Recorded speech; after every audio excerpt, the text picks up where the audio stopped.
우리가 함께 볼 말씀은 예레미야 50장 33절에서 46절까지 말씀입니다. 50장 33절에서 46절까지 한 절씩 교독합니다. 만군의 여호와께서 이와 같이 말씀하시니라. 이스라엘 자손과 유다 자손이 함께 학대를 받는도다.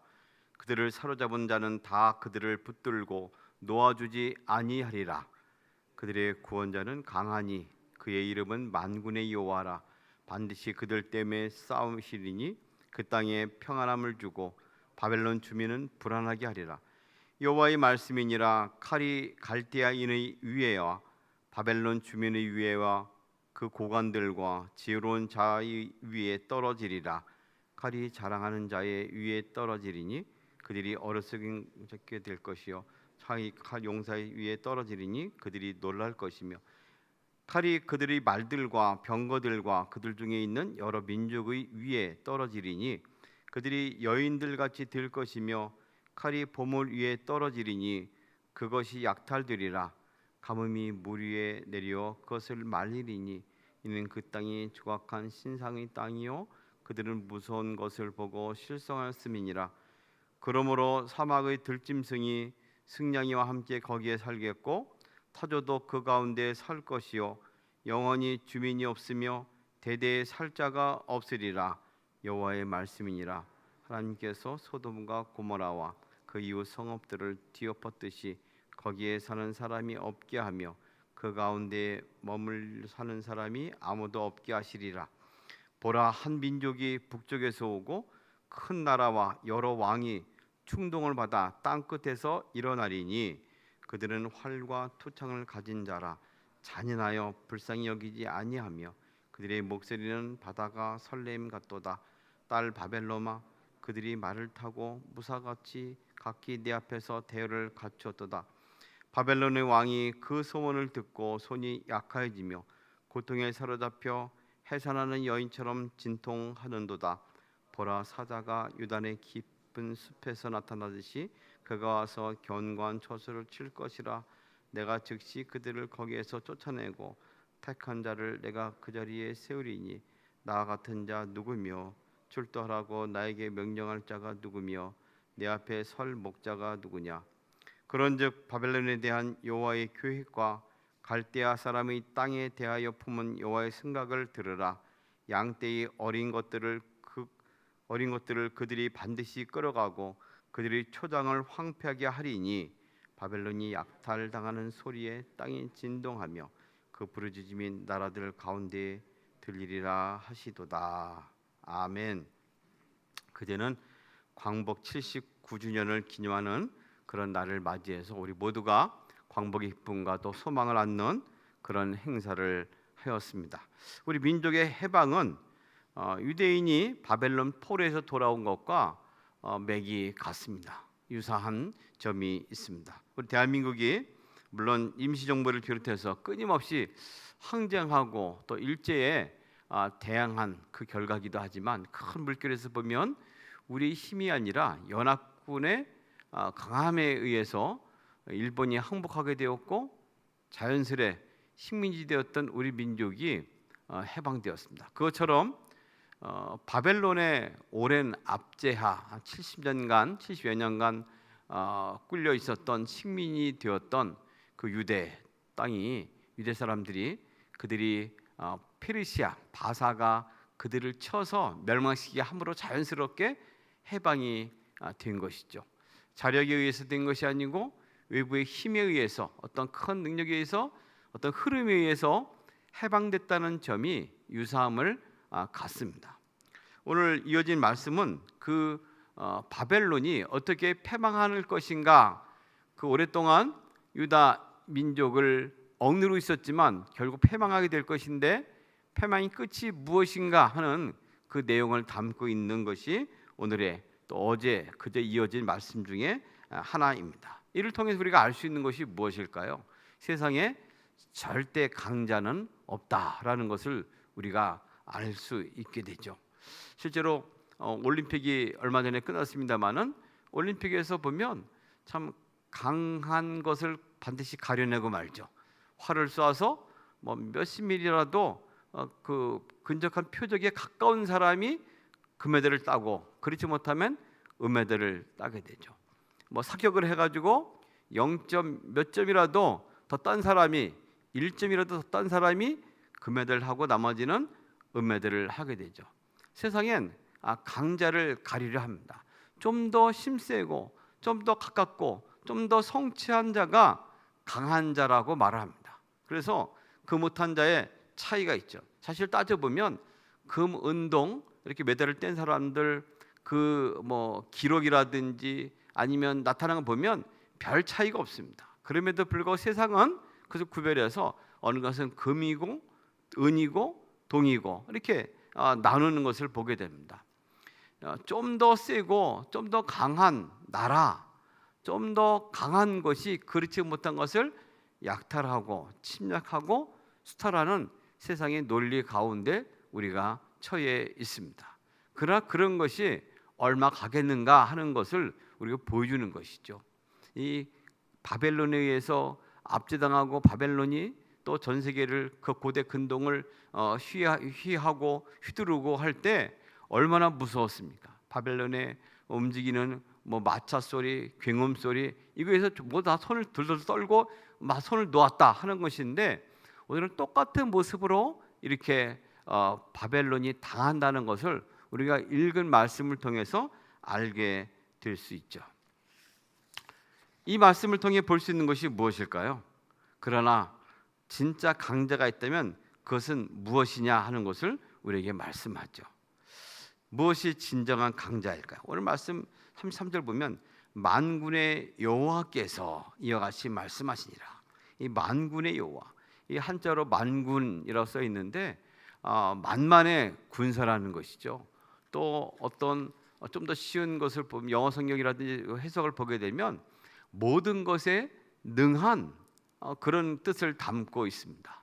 모든 것에 능한, all powerful, 모든 것에 힘이 있는, 또 모든 것을 다스리는 그 하나님인 것을 말씀하죠. 이것은 비단 어떤 그 전쟁에만 다스리는 것이 아니고 세상의 모든 우주에 속해 있는 모든 것을 다스리는 분이다라는 것을 말씀합니다. 그것이 만군입니다. 근데 그분이 누구냐? 여호와입니다. 우리가 아는 것처럼 여호와라는 것은 그 이름 자체가 모세를 통해서 알려주신 하나님의 이름 아니겠습니까? 야훼 또는 여호와 불리는 것은 스스로 존재한다, 자존한다 그것입니다. 어디에 속해 있는 것도 아니고 세상에 한 국한된 것이 아니고 스스로 계신 분입니다. 모든 창조의 근원이 되시고 창조를 주관하신 분이시라는 것을 말씀합니다. 이분 만군의 여호와께서 말씀하시니라고 우리에게 전하고 있는 것이죠. 세상에서 모든 것이 있지만 그러면 불구하고 그들의 구원자는 강하니 그의 이름은 만군의 여호와라.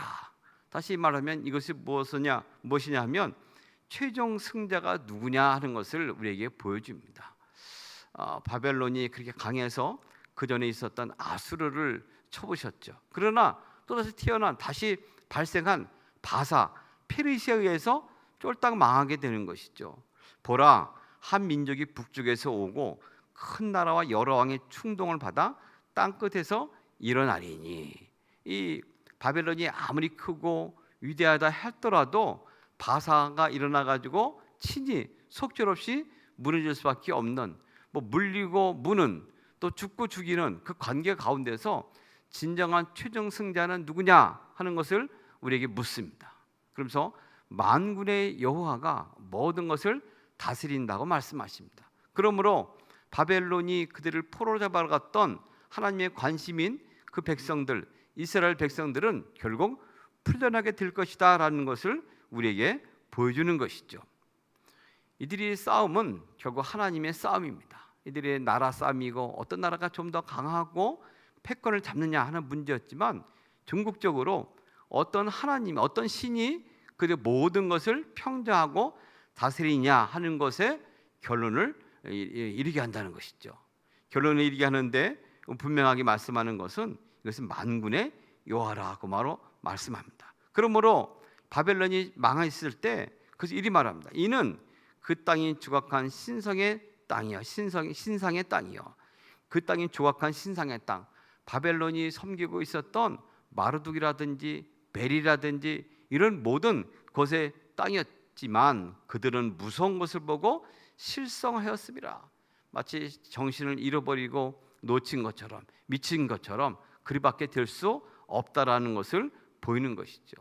요한계시록에는 천사가 나타나서 마지막에 이 세상을 멸망시킬 때 나타나는 한 가지 큰 현상을 보여줍니다. 힘찬 음성으로 외쳐 이르되 무너졌도다 무너졌도다 큰 성 바벨론이요. 그 큰 성 바벨론이 완전히 무너졌다는 것을 말합니다. 세상을 다스리는 권력과 뭔가 움직이는 힘이 있는데 그 권세가 무너졌다는 것이죠. 귀신의 처소와 각종 더러운 영이 모이는 곳과 각종 더럽고 가증한 새들이 모이는 곳이 되었도다. 세상을 움직이는 어떤 강대한 것이 있고 힘이 있고 우리의 모든 것을 쥐어 있는 것이 있을 듯하지만 결국 하나님이 이 모든 것을 무너뜨리는 그날이 올 것이다라는 것을 우리에게 보여줍니다. 동시에 진정한 최종 승자인 만군의 여호와께서 이 모든 것을 다스리시고 우리에게 회복을 줄 것이다라는 것을 말씀합니다. 결국 주님이 이를 통해 주시고자 하는 것이 무엇일까요? 오늘 우리에게 주시고자 하는 것이 무엇일까요? 34절은 이리 말합니다. 그들의 구원자는 강하니, 즉 그들을 구원할 자는 강하니 그의 이름은 만군의 여호와라. 반드시 그들 때문에 싸우시리니 그 땅에 평안함을 주고 바벨론 주민은 불안하게 하리라. 다른 성경 보니까 바벨론 주민은 안식을 주지 않겠노라. 하나님 오셔서 이 땅에 허락하는 것은 평안과 안식입니다. 이 모든 걸 통해서 평정해서 우리에게 주실 것은 평안이고 안식이라는 것을 말씀합니다. 최종 승자는 하나님인데 하나님이 이 모든 걸 이루어서 바벨론과 모든 것을 주변에 있는 나라들 모압도 암몬도 이집트도 블레셋도 다 진노로 인해서 그 죄값을 받을 것인데 그것의 최종 진노는 바로 우상 숭배에 가는 것인데 이것을 평정한 다음에 그들이 얻을 것은 바로 평안이다라는 것을 말씀합니다. 그리고 그들이 얻을 것은 안식이다라는 것을 말씀하죠. 이 만군의 여호와께서 마지막 때에 또 보내신 예수 그리스도 그분이 하신 일이 무엇입니까? 우리에게 평안을 주러 오신 것이죠. 마태복음 11장에 보면 여러 가지 예수님께서 꾸짖는 내용 가운데 도시를 꾸짖습니다. 그러면서 고라시나 벳세다야 또 가버나움아 내가 너희에게 얼마나 많은 것을 보여줬느냐. 이런 것을 차라리 옛날에 그 다른 망해버린 그쪽에 베풀었다면 그들이 돌았을 것이다. 소돔과 고모라가 돌았을 것이고 그 모든 나라들이 회복되었을 것이다. 그리고 너희는 믿지 않는구나 하면서 말합니다. 그리고 말미에 하신 말씀이 무엇입니까? 이런 모든 것에 치여서 수고하고 짐져 있는 모든 사람들아 내게로 오라. 내가 너희를 쉬게 하리라. 나는 마음이 온유하고 겸손하니 내 멍에를 메고 내게 배우라. 쉼을 준다고 말씀하신 것은 바로 만군의 여호와께서 이스라엘 민족에게 너희에게 평안을 주고 또 바벨론에게는 안식을 주지 아니라 하는 말씀과 동일합니다. 죄를 지은 모든 것의 대가는 진노의 대가입니다. 그러나 그를 통해서 주님은 진노를 통해 고난을 받은 민족을 통해 다시금 평안을 주신 것처럼 고난 후에 평안을 주신 예수 그리스도를 말미암아 우리에게 새로운 길, 쉼과 안식의 길이 뜸을 우리에게 알려주십니다. 오늘 우리는 예수 그리스도를 말미암아 만군의 여호와께서 계획하신 이 모든 것이 이루어지는 현실 가운데, 현장 가운데 서 있습니다.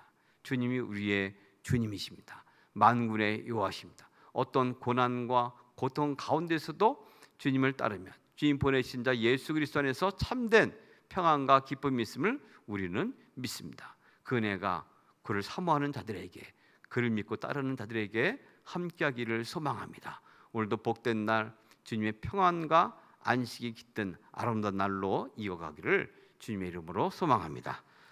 걸어가신 주님 감사합니다. 오늘도 또 바벨론, 그 강대국 바벨론이 무너지는 마지막의 모습을 보게 하셔서 감사합니다. 우리가 믿고 또 두렵고 떠는 세상의 많은 것들로 인해서 하나님 주저하지 않게 하시고 하나님 백성들이 떨지 않게 하시고 그것에 굴복하지 않도록 저희를 지키시고 인도하여 주시옵소서. 주님과 함께하면 진정한 평안이고 또 쉼이고 안식인 것을 깨닫고 주님과 함께 동행하는 복된 날이 되게 하여 주시옵소서. 특별히 고난 가운데 인내하며 주를 바라는 모든 일에게 힘과 용기를 더하여 주시옵소서. 예수님의 이름으로 기도합니다.